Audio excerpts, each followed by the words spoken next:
Chapter 2 Episode 15, Inquiry. I see. F and G rank adventurers would include them as well. Yes. Thank you for yesterday. Thank you for yesterday?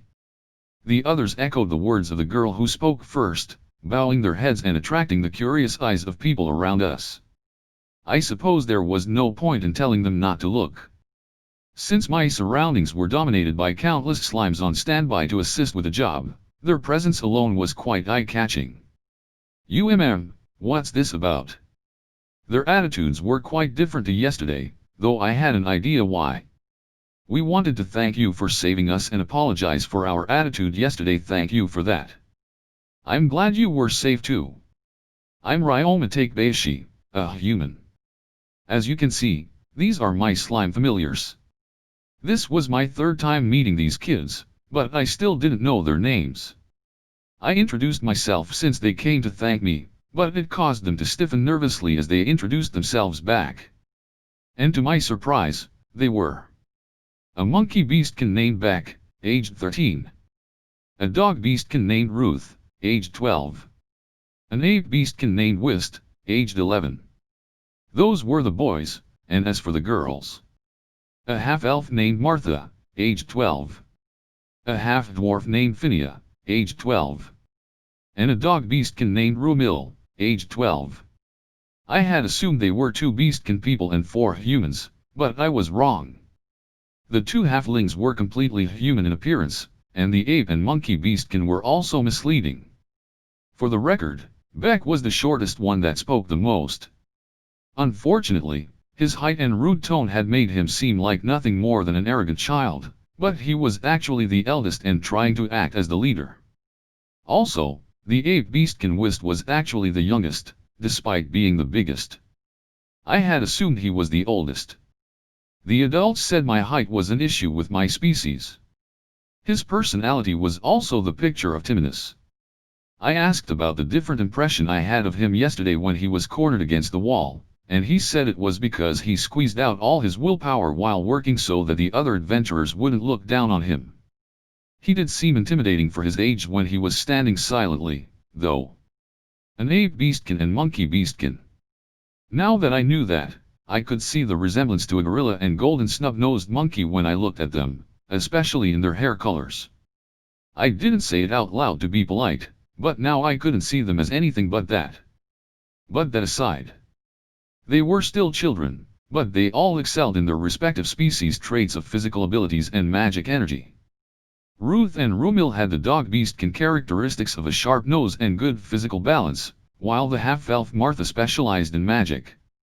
The monkey beastkin Beck could nimbly scale any tree with ease, while the ape beastkin Whist and half-dwarf Phinia had extraordinary strength for children, which they showed me. It was interesting to compare the traits between species. But that's amazing. I can tell you excel in physical abilities. It's not amazing.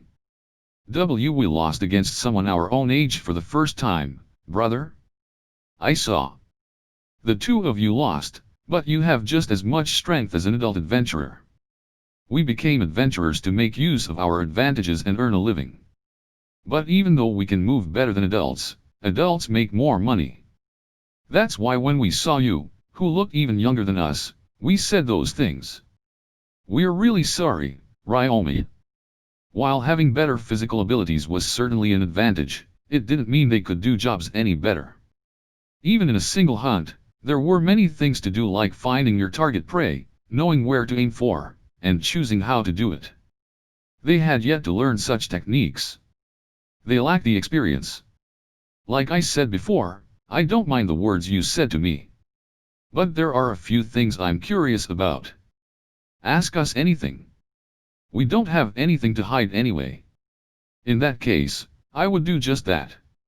I was feeding my slimes when my metal slime rolled away and I happened to hear the commotion while I was picking it up. But why were you there in the first place? They were probably taken there by the men, but it was still lunch at that time. If they were in the square, they could have sought help, or so I thought, when their expressions fell. We couldn't carry everything your squad let us have in one go. We didn't have enough bags. Phinia added to Beck's explanation, Now that they mentioned it, there was a fair bit more than they could have possibly carried at once. They probably couldn't use the space magic item box either. So they picked a fight with you when you were on your way to get it. I think they would have done so at some point eventually, even without that. It was the second time yesterday they picked on us too. When I asked Rumil for more details, the 6 kids looked a little frustrated. Last week the 6 of us went into the forest in the north for a herb gathering job, but there were 5 of them there doing another job. When we got close, they yelled at us saying we made their prey run away. They've probably had their eyes on us ever since. Were you okay? We were the ones at fault back then, so it didn't end up as a fight. They didn't ask for anything as unreasonable as yesterday, so we just paid up. That man named Sachai coincidentally passed by and told how much the prey that got away would have been worth, and how much the penalty fees for the job would be. We didn't know he was their friend. Now that we look back on it, they had probably planned it from the start. So he ripped them off by pretending to be the mediator.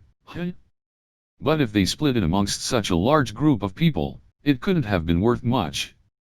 Yesterday they said, even our low income was enough to fund drinks for one night. Were they not particular over the amount of money, or were they collecting from other people too? Well, the guild would investigate that. More importantly, though. Then, my next question, based on what I've heard until now, you guys can hunt to an extent too. At the very least, I saw them defeat cave bats and small rats. The 6 of them nodded at my words. Then why did you try to steal other people's kills? We thought we could make more money that way. We started off the monster subjugation like everyone else. But it took time. Then we saw the adult adventurers throw away their kills, saying they couldn't be bothered.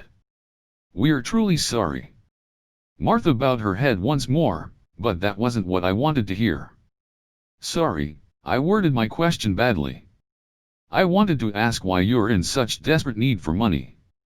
Was it really difficult to live on what you had, or was there another reason? Our living conditions are poor, but it was to pay the resident tax.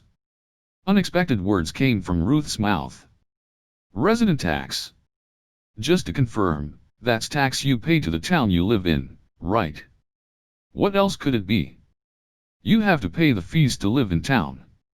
Resident tax in this world not only went to maintenance of outer walls and payment of guards, but gave you the right to be protected from monsters and bandits. I had never paid it since I lived in the forest outside the walls, but living within the walls created the duty to pay up. Their words were correct. But, sorry guys. I just couldn't believe you were paying the tax properly. Sorry, I'm not too familiar with resident tax. Is the tax in Jimmel really that high? The resident tax we pay in Jimmel is 400 suits per person. I've never lived in another town before, so I don't know if it's expensive, but we have to pay anyway. Because if we don't pay up, we can't live in town. For 6 people, that was 2,400 suits. I could pay that much immediately, but it must have been a fortune to people barely making a living. So how did you pay it up until now? I didn't know if they had parents, but if they lived in the town before they must have paid it somehow. We earned it by cleaning toilets. Could that be the pit toilets? Heard of them? We got money from the public office for cleaning them. But the amount gradually decreased and the adults in the slums told us to stop, since it would only make us sick. That's why we became adventurers. Ah, I see. What was this feeling of exhaustion, I wonder? I hadn't been mad with them to begin with, but the more I listened the less energy I had to be angry. Hey, did I say something bad? I don't know. Is he mad? Ah, it seemed like I was worrying them. I'm not mad, don't worry. Regarding the resident tax, are there any assistance programs to help? As far as I was aware, no one should be kicked out immediately if they couldn't pay the resident tax. I heard there were ways you could work in the mines as well. Assistance programs? If you mean what happens when we can't pay, then I've heard you can write it off by working. But that's the job of the people who stopped paying us in the first place, why no? We couldn't trust them, and we weren't the only ones troubled by the lack of work with the toilet cleaning gone, so we could have been excluded from that work. Also, the meanest don't hire children. Someone decided that a long time ago. No matter how much stamina we have, so many adults are also looking for jobs, so they refuse to break their customs and end up turning us away. The effects of that pit toilet incident reached all the way here. For now, I've asked everything I wanted to know. Thanks. Alright. The 6 of them looked unsettled by the sudden gratitude, but I brushed it off and told them that the Adventurers Guild was currently managing cleaning of the pit toilets. They listened intently when I informed them that the pay wouldn't be messed with anymore. It seemed like they were willing to work seriously. In the future, I should only pick up the toilet jobs when my scavenger slimes were low on food.